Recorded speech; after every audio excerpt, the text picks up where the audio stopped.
They left him at the hospital in 1996. Now he's stepping on stage at Harvard while the man who abandoned him talks about ethics, 28 years too late. This isn't just ironic, it's justice. Comment where you're listening from. Let's begin.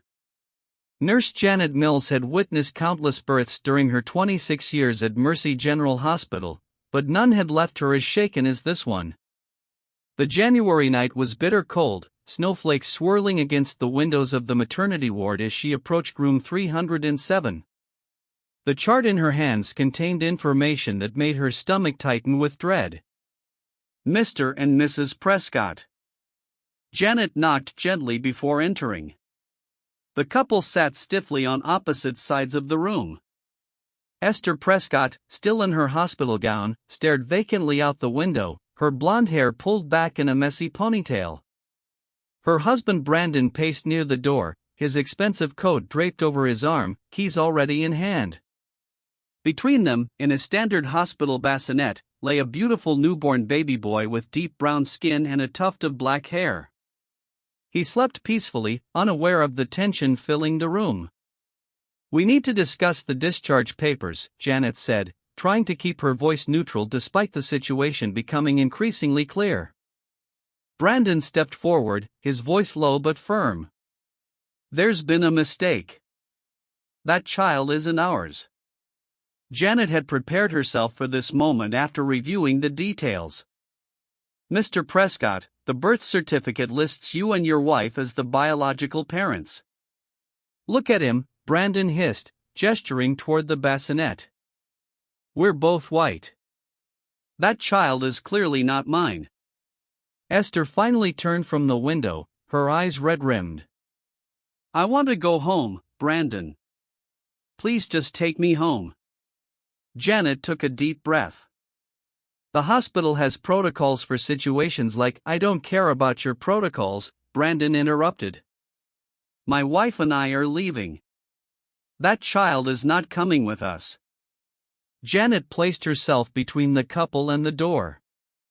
"You can't simply abandon your baby. There are legal processes, adoption procedures." "Legal processes?" Brandon's face flushed with anger. "My wife cheated on me. That's what happened here, and I am not responsible for the consequences of her actions." Esther's sob cut through the room. "I didn't cheat, Brandon. I swear to God, I don't understand how this happened."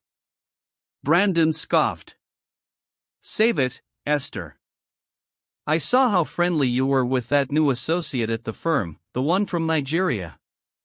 "Mr. Prescott," Janet tried again.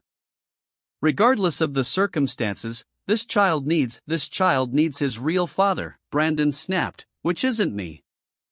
Now we're leaving." Janet knew she couldn't physically stop them. Hospital security could be called, but that would only escalate the situation. The baby would still end up abandoned. "If you leave now, I'll have to report this to social services," she warned. Brandon shrugged. "Do what you have to do. We'll handle the divorce proceedings from here." Esther rose shakily from her chair, refusing to look at the bassinet as she gathered her belongings. "I can't explain it, Brandon. I really can't. But if you don't believe me, then there's nothing left to say." As the couple prepared to leave, Janet made one final appeal. "The baby needs a name for the records, at least." Brandon's laugh was bitter. "Name him whatever you want. He's not our problem." Esther paused at the door, her hand trembling as she reached for the frame to steady herself.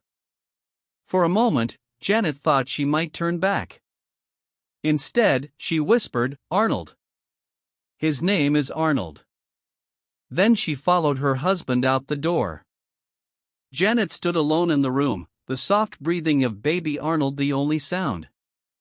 She approached the bassinet and looked down at the sleeping infant, his tiny fingers curled into fists.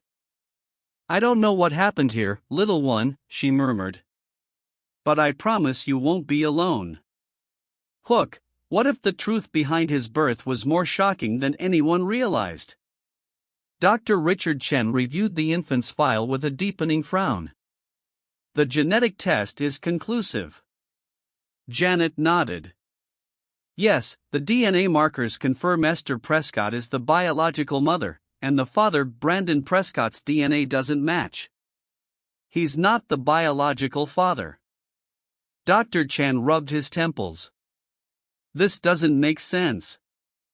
Esther Prescott insists she never had an affair. She maintains that position. And the hospital's attorney says, we can't force her to identify another potential father.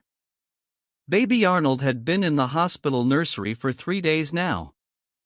The Prescotts had signed release forms, surrendering their parental rights, and social services had been notified. The caseworker would arrive tomorrow to begin placement procedures. I've seen many things in my career, Dr. Chen said. But this is truly unusual, a white woman giving birth to a black child, claiming no infidelity, and the husband walking away. Janet had spent extra hours in the nursery, holding Arnold, talking to him, making sure he wasn't alone. Something about this case haunted her. What will happen to him now? Foster care, then adoption, most likely. Dr. Chen closed the file. Though given the circumstances, his case might be complicated. Janet thought of her sister Angela and her husband Steve, who had been trying to conceive for 7 years. Angela had mentioned adoption recently. I might know a couple, Janet said cautiously. They'd been wanting to adopt. Dr. Chen raised an eyebrow. Janet, you know the protocols. Social services handles placement. I know, but they're good people, my sister and her husband, they would love him as their own. That's not our decision to make, Dr. Chen replied. Janet nodded, knowing he was right. Still, as she walked back to the nursery to check on Arnold, an idea began to form. Perhaps she could suggest her sister apply through proper channels. The thought of Arnold disappearing into the system, potentially bouncing between foster homes, was unbearable. When she entered the nursery, something made her pause. A young resident doctor she didn't recognize was standing over Arnold's bassinet, studying him intently. Can I help you? Janet asked. The doctor turned, startled.